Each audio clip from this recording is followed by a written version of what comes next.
नाशिकच्या गंगापूर धरणातून गोदापात्रात पाण्याचा विसर्ग करण्यात आल्यानं सोमेश्वर धबधबा ओसंडून वाहू लागलाय। नाशिक शहर आणि जिल्ह्यात सुरू झालेल्या संततधार पावसानं धरणांच्या पाणी पातळीमध्ये वाढ झाली आहे। अहिल्यानगर जिल्ह्यातील शेतकऱ्यांना अजूनही पावसाची प्रतीक्षा कायम आहे। पेरणीयोग्य पाऊस न झाल्यानं शेतकऱ्यांच्या चिंतेत वाढ झाली आहे। मान्सूनपूर्व पावसानंतर अनेकांनी केलेल्या पेरण्या वाया जाण्याची शक्यता असल्यानं दुबार पेरणीचं संकट उभं ठाकलंय। यंदा मान्सूनपूर्व पावसानं जोरदार हजेरी लावल्यानं अकोला जिल्ह्यातील अनेक शेतकऱ्यांनी पेरण्या केल्या असून पिकांना अंकुरही फुटलेत। मात्र या पिकावर वाणी किडीनं हल्ला केल्यानं कपाशीसह तुरीचंही पीक धोक्यात आलंय आणि त्यामुळे शेतकरी त्रस्त झाले। मावळ तालुक्यात मुसळधार पावसानं जनजीवन विस्कळीत झालंय। पावसाचं पाणी घरात शिरल्यानं नागरिक हैराण झालेत। प्रशासनानं समस्येकडे गांभीर्यानं पाहून त्वरित उपाययोजना कराव्यात अशी मागणी केली आहे। छत्रपती संभाजीनगरच्या जायकवाडी धरणात 11,000 क्युसेकनं पाण्याची आवक सुरू आहे। गेल्या 4 दिवसात जायकवाडी धरणाच्या पाणी पातळीत 5% वाढ करण्यात आलेली आहे। अहिल्यानगरमधील भंडारदरा धरण जवळपास 50% भरलंय। गेल्या 10 दिवसांपासून धरणाच्या पाणलोट क्षेत्रामध्ये सुरू असलेल्या जोरदार पावसामुळे 11 टीएमसी क्षमता असलेले भंडारदरा धरण 50% भरलेलं आहे। पवना धरणाच्या पाणलोट क्षेत्रामध्ये पावसानं तुफान बॅटिंग केल्यामुळे पवना धरणाच्या पाणी पातळीत कमालीची वाढ झाली आहे। धरणातील पाणीसाठा 47.64% पोहोचलाय आणि त्यामुळे पिंपरी चिंचवडसह हिंजवडी आणि मावळवासियांची पाण्याची चिंता मिटली आहे। मावळ आणि मुळशी तालुक्यातील 10 गावांना पाणीपुरवठा करणाऱ्या कासारसाई धरणातील पाणीसाठा 87% पोहोचलाय। पावसाचा जोर कायम राहिला तर यंदा धरण लवकरच 100% जाईल असा अंदाज व्यक्त करण्यात आलाय।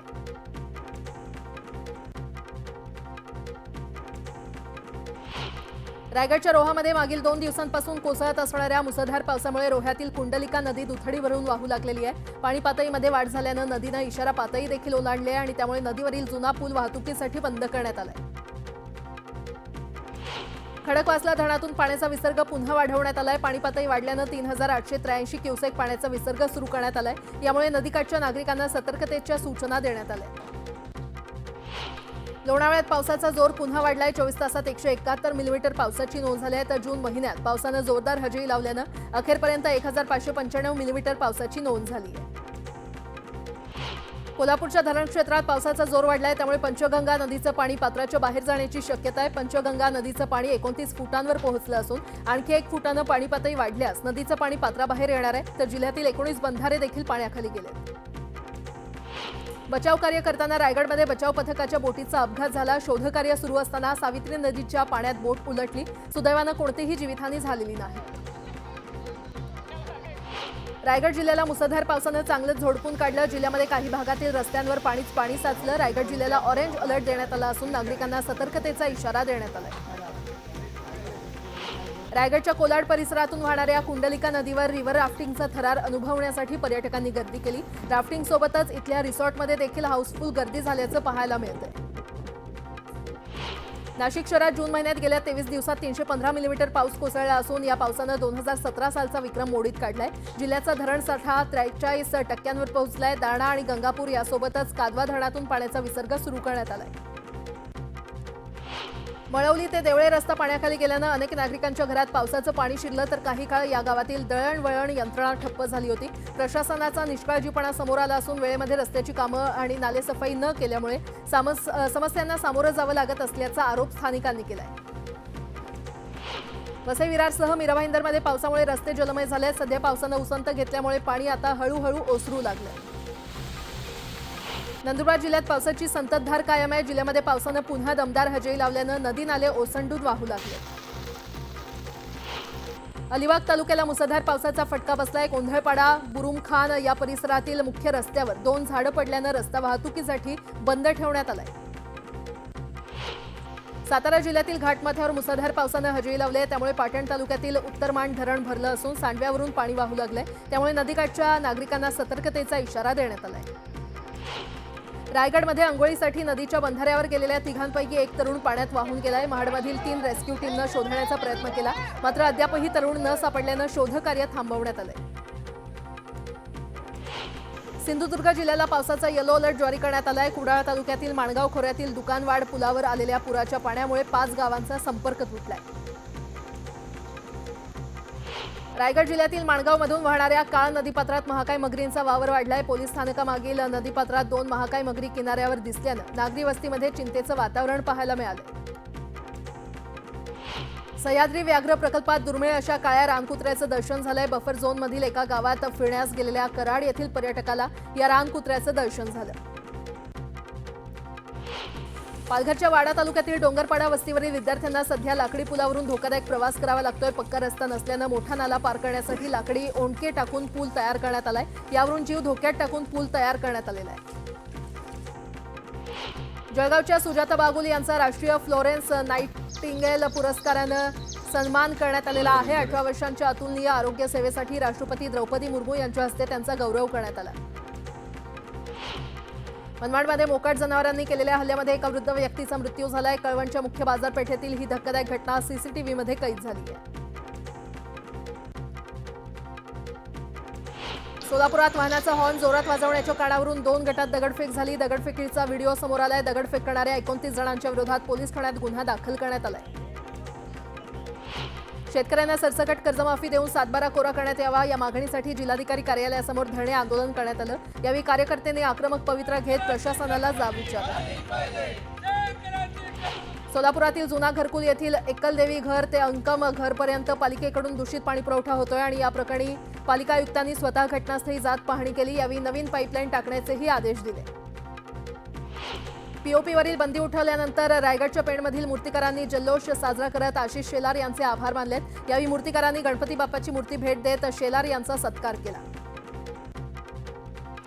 छत्रपती संभाजीनगरात मुकुंदवाडी ते केम्ब्रिजपर्यंत अतिक्रमण हटवण्याची मोहीम पालिका आणि पोलिसांनी हाती घेतली। आतापर्यंत 229 अतिक्रमण जमीनदोस्त करण्यात आलेत आणि त्यामुळे काही मालमत्ताधारकांनी खंडपीठात धाव घेतली आहे। एअर इंडियाची पुणे सिंगापूर विमानसेवा 15 जुलैपर्यंत बंद करण्यात आली आहे। पुण्याहून सिंगापूरला जाणाऱ्या विमानांना प्रशासनानं स्थगिती दिली असून विमानांची तपासणी होणार आहे। जळगावात झालेल्या पावसामुळे भाजीपाल्याची आवक घटलेली आहे। भाज्यांच्या दरात तेजी आल्यानं गेल्या 15 दिवसात भाज्यांमागे 10 ते 20 रुपयांची वाढ झाली आहे। निम्म्याहून अधिक भाज्यांचे दर हे 60 ते 80 रुपये झाल्यानं सामान्यांच्या खिशाला फटका बसलाय। जुन्नर कृषी उत्पन्न बाजार समितीच्या नारायणगाव बाजारात टोमॅटोची उच्चांकी आवक झाली आहे। 21,000 टोमॅटोच्या क्रेटची आवक झाली असून 5 ते 15 रुपये प्रति किलो असा बाजारभाव मिळालाय। गोंदिया शहरात गटार योजनेचं काम सुरू आहे आणि ही गटार योजना नेहमीच वादाच्या भोवऱ्यात सापडली आहे। गेल्या 4 वर्षांपासून या योजनेचं काम सुरू आहे, त्यामुळे नागरिकांना याचा त्रास सहन करावा लागतोय। अर्धवट कामामुळे हे काम नागरिकांच्या जीवावर बेतू शकतं। अमरावती जिल्ह्यातील खासगी शिक्षण संस्थेचा संप अखेर मागे घेण्यात आलाय, त्यामुळे आजपासून पुन्हा जिल्ह्यातील सर्व खासगी शैक्षणिक संस्थेच्या शाळा सुरू झालेल्या आहेत। यावेळी विद्यार्थ्यांचं ढोल ताशांच्या गजरात फूल देत स्वागत करण्यात आलं। छत्रपती संभाजीनगर शहराची तहान भागवणारी 700 मिलीमीटर व्यासाची जलवाहिनी 6 तास बंद होती। 900 मिलीमीटर व्यासाच्या जलवाहिनीवरील शटडाऊन 12 तासांवरून 33 तासांपर्यंत पोहोचलं आणि त्यामुळे शहराचा पाणीपुरवठा पूर्णपणे विस्कळीत झालाय। कोरोना काळापासून सुरू असलेली बस सेवा पुन्हा सुरू केल्यानं चंद्रपूर जिल्ह्यातील कोरपना तालुक्याच्या अनेक गावातील नागरिकांना मोठा दिलासा मिळालेला आहे। कोरपना, नारंडा, भोयगाव, चंद्रपूर बस सेवा अखेर सुरू झाली आहे। खरीप हंगामाची पेरणी सुरू झाली तरी जिल्ह्यातील 1,87,912 शेतकऱ्यांना अद्यापही गेल्या वर्षाच्या पीक कर्जाचे पैसे मिळालेले नाहीयेत। जवळपास 1,706 कोटी 95 लाख थकलेले आहेत, तर जुन्याची परतफेड न करणाऱ्यांना यंदा पीक कर्ज मिळणार नाहीये। वाशिमच्या मालेगाव तालुक्यातील नागरतास परिसरातील एका 40 फूट खोल खदानीत बेपत्ता झालेल्या तरुणाचा मृतदेह शोध मोहिमेद्वारे बाहेर काढण्यात आलाय। या दुर्घटनेमुळे संपूर्ण परिसरातून हळहळ व्यक्त केली जात असून मृत जयकुमार भोरकडे याच्या कुटुंबियावर दुःखाचा डोंगर कोसळलाय। चुनाभट्टीमधील गणपती मंदिराजवळ असलेलं 30 वर्ष जुनं वडाचं मोठं झाड बाजूला असलेल्या मिल चाळीतील 2 घरांवर कोसळलं। या सुदैवानं जीवितहानी झाली नाही, मात्र घरांचं मोठ्या प्रमाणात नुकसान झालंय। 70 वर्षीय महिलेनं अन्यायाविरोधात उपोषण 6व्या दिवशी देखील सुरूच ठेवलेलं आहे। खास बाब म्हणजे या उपोषणात शेळ्या मेंढ्यांना घेऊन ते बसलेत, तर तहसीलदाराच्या कार्यालयासमोरच आजीनं स्वयंपाक देखील केला। पालिका निवडणुकीच्या अनुषंगानं शासनाच्या नगरविकास विभागानं 12 जूनला पालिकेचा प्रभाग रचना तयार करण्याचे आदेश दिलेत। प्रभाग रचना तयार करण्यास 1 ते 5 ऑगस्टपर्यंत मुभा दिली आहे। विशेष म्हणजे प्रभाग आराखडा आता नगरविकास विभागाला सादर करावा लागेल। सांगली जिल्ह्यातील महाराष्ट्र तसंच कर्नाटकातील भाविकांचं श्रद्धास्थान असलेल्या आष्टा येथील भावई उत्सवाअंतर्गत आळूमुळू खेळ उत्साहात साजरा करण्यात आला। यावेळी भाविकांनी मोठ्या प्रमाणात गर्दी केली। छत्रपती संभाजीनगरमध्ये तब्बल 1.25 कोटींचा एमडी ड्रग्ज पोलिसांनी छापा टाकत हस्तगत केला। एका कंपनीमध्ये पोलिसांनी छापा टाकला, त्यात 3 वेगवेगळ्या पॅकेटमध्ये 1500 ग्रॅम एमडी ड्रग्ज सापडलेला आहे। या प्रकरणी पोलिसांनी 3 जणांवर गुन्हा दाखल केलाय। अकोला ते दर्यापूरला राज्य महामार्गालगत ग्रामीण भागातील नागरिकांसाठी काही छोट्या बस स्थानकांची उभारणी करण्यात आली आहे। मात्र काही तळीरामांनी इथे मद्यपान करत बस स्थानकातील खुर्च्यांची तोडफोड केली, त्यामुळे मोठ्या प्रमाणात नुकसान झाले। छत्रपती संभाजीनगरातील समर्थनगरच्या रस्त्यावर मध्यधुंद महिलांनी धिंगाणा घातला, त्यामुळे तासभर वाहतुकीला अडथळा निर्माण झाला होता। यावेळी संतप्त झालेल्या नागरिकांनी यावर त्वरित उपाय निघावा म्हणून ठिय्या आंदोलन केलं। त्यानंतरही पोलिसांनी घटनास्थळी येत मध्यधुंद महिलांना ताब्यात घेतलं। अल्पवयीन मुलीवर 3 नराधमांनी अत्याचार केलाय। पीडित मुलीच्या मैत्रिणीच्या माध्यमातून मुलीची ओळख बनवत लग्नाचा आमिष दाखवत तिच्यावर अत्याचार करण्यात आला। या प्रकरणी पोलिसांनी गुन्हा दाखल केलाय।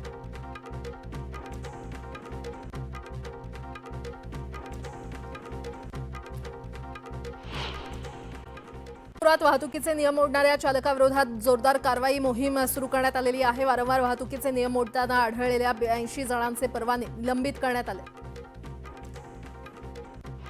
जळगावात वाळू माफियांची मुजोरी काही केल्या कमी होत नसल्याचं पाहायला मिळत आहे। अवैध वाळू वाहतूक करणारे ट्रॅक्टर जप्त करणाऱ्या 2 तलाठ्यांसह महसूल विभागाच्या 3 कर्मचाऱ्यांना वाळू माफियांनी मारहाण केल्याचा धक्कादायक प्रकार भडगाव तालुक्यामध्ये समोर आलाय। या प्रकरणी पोलिसांनी 12 जणांवर गुन्हा दाखल केलाय।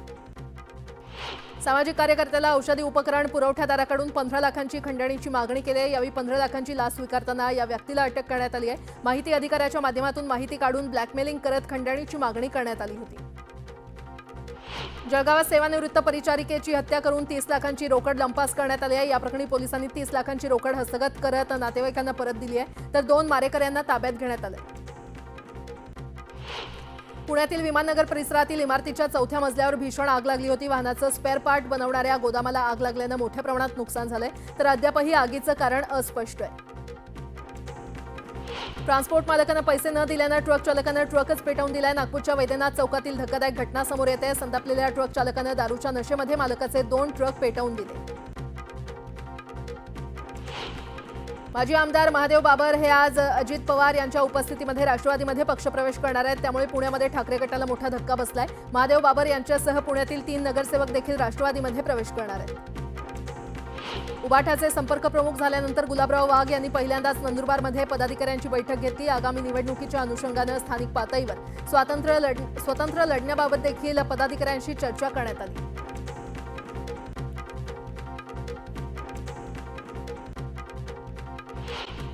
लोकेशन प्रवाशांना कळावं यासाठी तयार केलेल्या एसटीच्या ॲपची सुरुवात 15 ऑगस्टला होणार असल्याचं परिवहन मंत्री प्रताप सरनाईक यांनी स्पष्ट केलं। एसटी महामंडळाची श्वेतपत्रिका जाहीर करताना त्यांनी ही माहिती दिली आहे।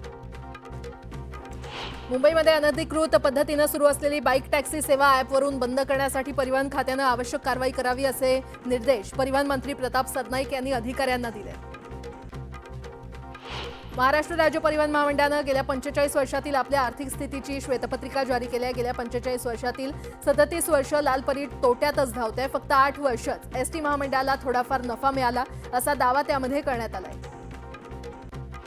पावसाचा आनंद लुटण्यासाठी वंदे भारत एक्सप्रेसमधून कोकणात जाण्याचा प्लॅन आखणाऱ्या प्रवाशांचा रेल्वेच्या मान्सून वेळापत्रकानं हिरमोड केलाय। कोकण रेल्वे मार्गावर लागू केलेल्या मान्सून वेळापत्रकामुळे मुंबई गोवा वंदे भारत एक्सप्रेसच्या शेकडो फेऱ्या रद्द होणार आहेत।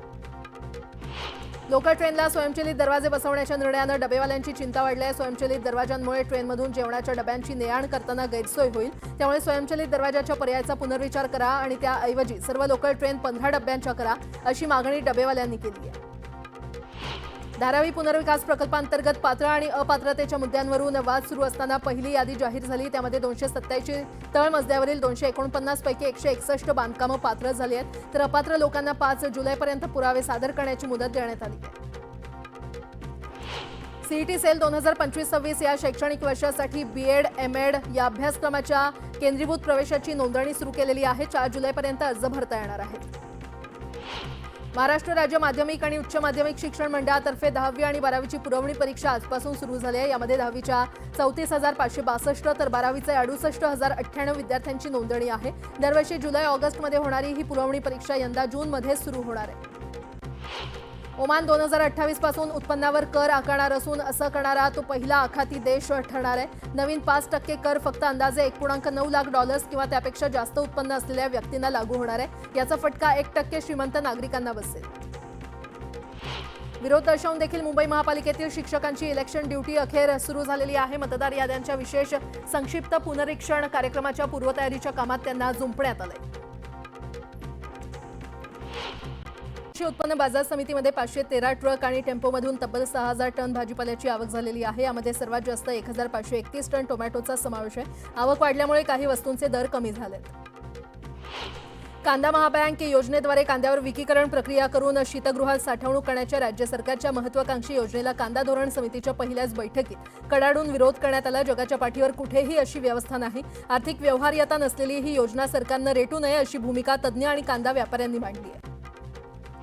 श्रीगोंदा तालुक्यातील निमगी गावात अनधिकृतपणे सुरू असलेल्या पोल्ट्री फार्म विरोधात आंदोलन करण्यात आलं। पोल्ट्री फार्ममुळे होणाऱ्या दुर्गंधीमुळे माशा निर्माण होत असल्यानं आंदोलनकर्त्यांनी गळ्यात माशांचा हार आणि जेवणाच्या प्लेटमध्ये माशा घेत आंदोलन केलं।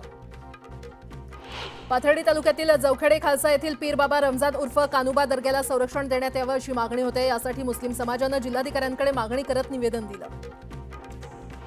भुसावळ शहरात गेल्या 8 दिवसांपासून विजेचा लपंडाव सुरूच आहे। विजेच्या लपंडावामुळे पाणीपुरवठ्याचं नियोजन देखील कोलमडलंय। पावसाळ्यामध्ये पिण्याच्या पाण्यासाठी नागरिकांना वणवण करावी लागते, तर तापी नदीला मोठ्या प्रमाणात पाणी असतानाही विजेच्या समस्येमुळे शहरातही पाणी प्रश्न निर्माण झालाय।